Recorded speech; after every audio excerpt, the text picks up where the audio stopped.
Welcome back to the Crypto Clown World channel. It is the 20th of April 2023, and we are coming back to you with the Bitcoin update. I am your host with the honks, Jason Bruce, and I am going to dive right on in here to BTC. Alright. So, here's the deal, folks. We did take a little more dumpage down. The last update we were looking at, we said if 29K broke, 28 was likely. We're sitting just above 28 right now. We were hoping 28.5 would hold, but it did not. So, with that in mind, Bitcoin Karen is really excited because Bitcoin has dropped $2,000 and she thinks it's almost at 10K. I don't. So with that in mind, Karen's gonna honk on out of here, and hopefully we won't be seeing too much from her in the recent future. So before I get too far into this, please folks, make sure that you're honking the like button, get subscribed to the channel, hit the bell for notifications so we can bring these videos to you in a timely manner in the future. And I'm going to jump on into the 4-hour picture for Bitcoin here. And what I really want to highlight is this point of control on the VRVP that we are currently holding, which is just above $28,000 level at about 28.1. Okay. So we're holding this level here. What I'm looking for is a bearish retest of this spider line, which was acting as support yesterday, but did drop us down now. So with that in mind, if the price gets back above that, that would be a good sign, and that would give us the ability to potentially hurdle this 99 EMA, 25 EMA, and the middle Bollinger Band, which are all pretty tight here, just above that trend line. 7 EMA is sitting pretty close to the price action here, just above this falling wedge. And, you know, when we're looking at this picture here, the stochastics RSI is trying to bend back up, so this is kind of what we want to see. The RSI has just poked its head back above this 30 level, which is also what we want to see corresponding to the stochastics. So if we zoom in just a little bit, this 1 hour time frame, we can see that we had like a falling wedge, right?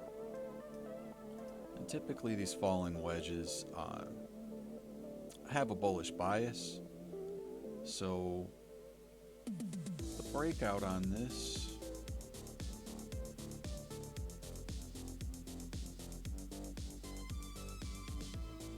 take us up to around this area, around 29.6, 29.650. Okay.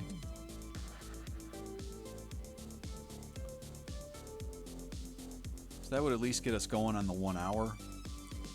Point of control here is up around 30,300, which is a level that I was mentioning the other day. We did briefly get above it here, as you can see. We could not hold it as support. So the idea is that we do want to get back up there and hold that level as support at 30.3. Okay. If we take a look at where the daily closed for BTC, you know, this stochastics RSI is still showing some weakness here, and it's not in a position where I would say that it's reset.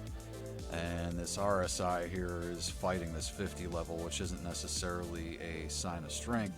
However, we are maintaining this point of control, which is probably the important part. So if we can hold this level, I would expect price action to bend back up. If we lose this level, we're going to be gravitating towards this lower Bollinger Band, which is around 27,000. And then the next level of support is going to be this 200 weekly moving average at 25,851. Okay, if we can manage to break out of this, there could be a larger move at play. All right.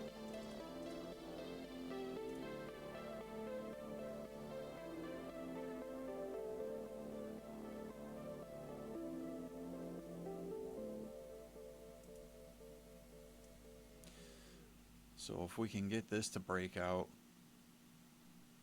in that manner, we'd probably be looking at setting a new high around 31.4.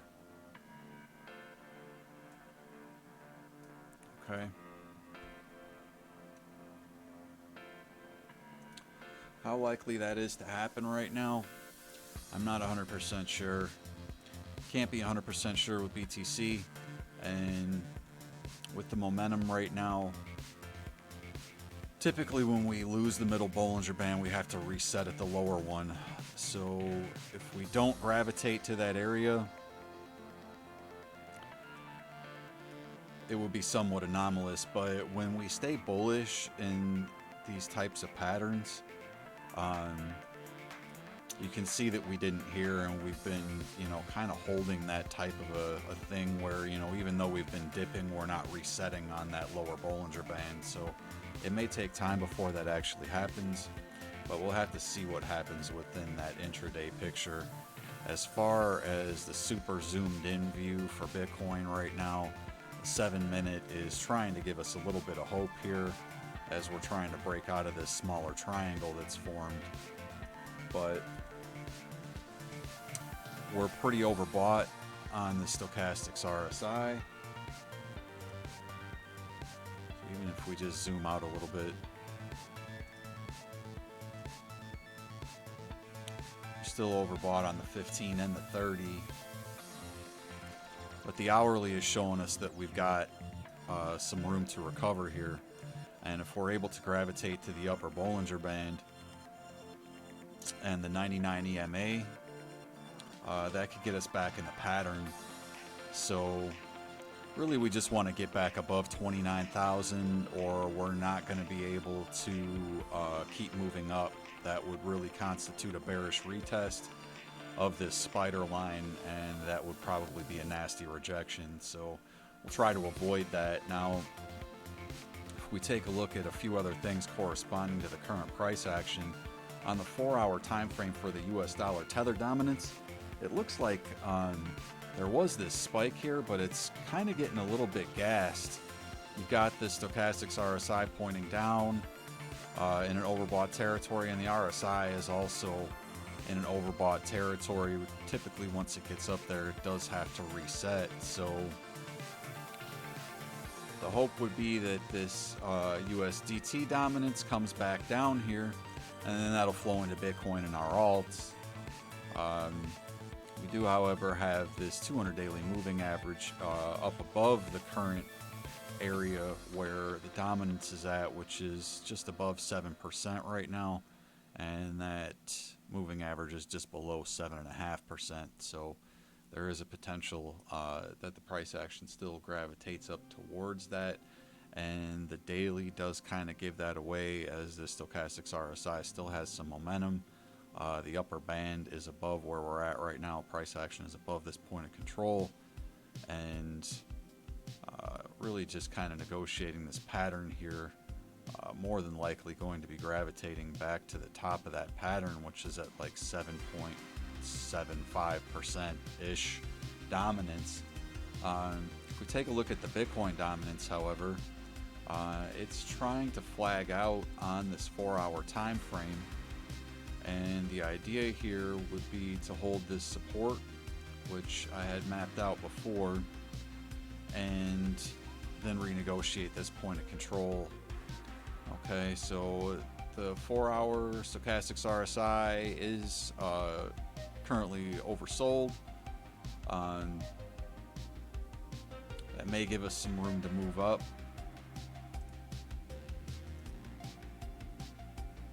The hourly's trying to build a little bit of strength. This point of control just above the price action. And the daily is actually trying to build on a green candle here, which is a decent sign. Okay, so we did lose the moving averages here, the 7 and the 25 in the middle Bollinger Band. There was a rejection there after coming down. Okay, but right now this RSI is consolidating at the 50 level, which is a good sign after dipping just below it. I'd like to see that hold and stay above. And then the stochastics RSI is in this oversold territory. Okay, so we'd like to typically see a bounce from there. The only problem, couple problems really, this 99 EMA is down here close to the 382, and we've got this 200 daily moving average down here close to the golden pocket. So if Bitcoin were to give up 5% dominance, and we might see Tether move up to that 7.75 level that we were looking at, we'll have to see how that plays out as the smaller time frames unfold. But the idea is that there may be a short-term momentum shift for BTC, but for right now, I think this hourly is going to carry us. Or at least above the 7 EMA, and the idea would then be to get above the middle Bollinger Band, 25 EMA, upper Bollinger Band, and 99 EMA. If we flip this 99 EMA at around 29,230, 29,240, then we have a chance to take that crack back at 30 and 30.3. So those are really the key levels up top. 29, 29.3, 30, and 30.3. Okay, and then to the downside, we did discuss this area here around 27,000, and then below that, if that breaks, we pretty much have to gravitate to the 200 weekly moving average around 25.8. So I don't think that's likely in the short term, however, given our position on the stochastics RSI and the RSI. I do think they have to bounce here after resetting, so we'll see what that bounce brings us, if it's a bearish retest or if we get back in this pattern. My hope is to get back into the pattern. I would like to see Bitcoin remain bullish here above 28K. It's going to be a nasty drop and longer consolidation if we give up that level. So with that in mind, my name is Jason Bruce. This is the Crypto Clown World channel. If you got any value out of this video, please make sure you're honking the like button on the way out, that you are subscribed to the channel, and that you're hitting the bell for notifications so that we can bring you these videos in the future. I do thank you for joining us. I hope you've had a happy 420 and that you've been celebrating in whatever way you see fit. God bless you, folks. Thanks for jumping on as always, and have yourselves a fantastic evening.